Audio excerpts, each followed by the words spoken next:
Happy new year everyone. আমি চয়নিকা, আর এটা আমার প্রথম ব্লগ। প্রথমেই তোমাদের সবাইকে আমার পক্ষ থেকে জানাই নতুন বছরের অনেক শুভেচ্ছা। তোমরা হয়তো ভাবছো এখন তো বছরের প্রায় অনেকটা সময় চলে গেছে, তাহলে আমি এখন কেন হ্যাপি নিউ ইয়ার বলছি? আসলে এই ব্লগটা আমি বানিয়েছিলাম 1 জানুয়ারি 2026-এ, কিন্তু তখন এটা আপলোড করার সাহস পাইনি। মনে হচ্ছিল কেমন হবে, সবাই পছন্দ করবে তো, আমি ঠিকভাবে করতে পারবো তো।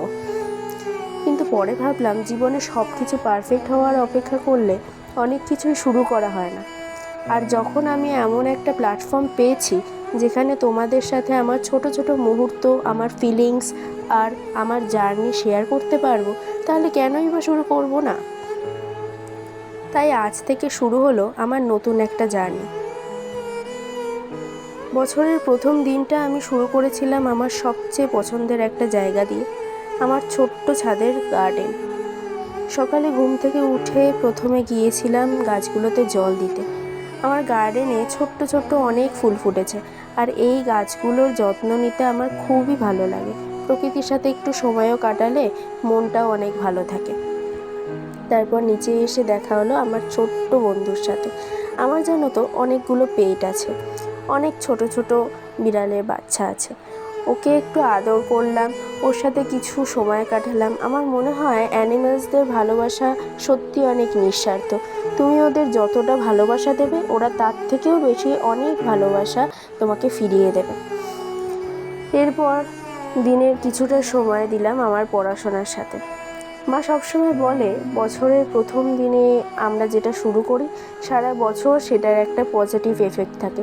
তাই কিছুটা মায়ের কথা মেনে বছরের প্রথম দিনটা পড়াশোনা দিয়েই শুরু করলাম।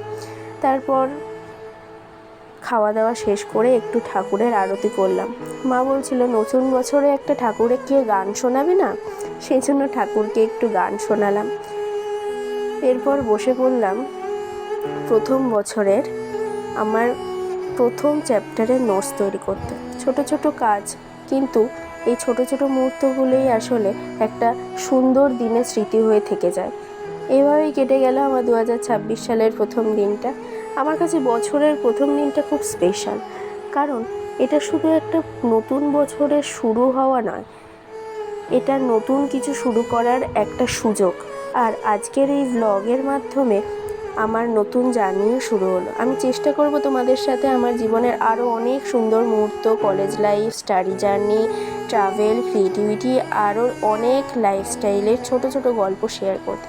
তোমরা আমার এই নতুন জার্নিতে পাশে থেকো। তোমাদের ভালোবাসা আর সাপোর্ট সবসময় আমার মোটিভেশন হবে। ভিডিওটা ভালো লাগলে অবশ্যই লাইক, কমেন্ট আর সাবস্ক্রাইব করে পাশে থেকো।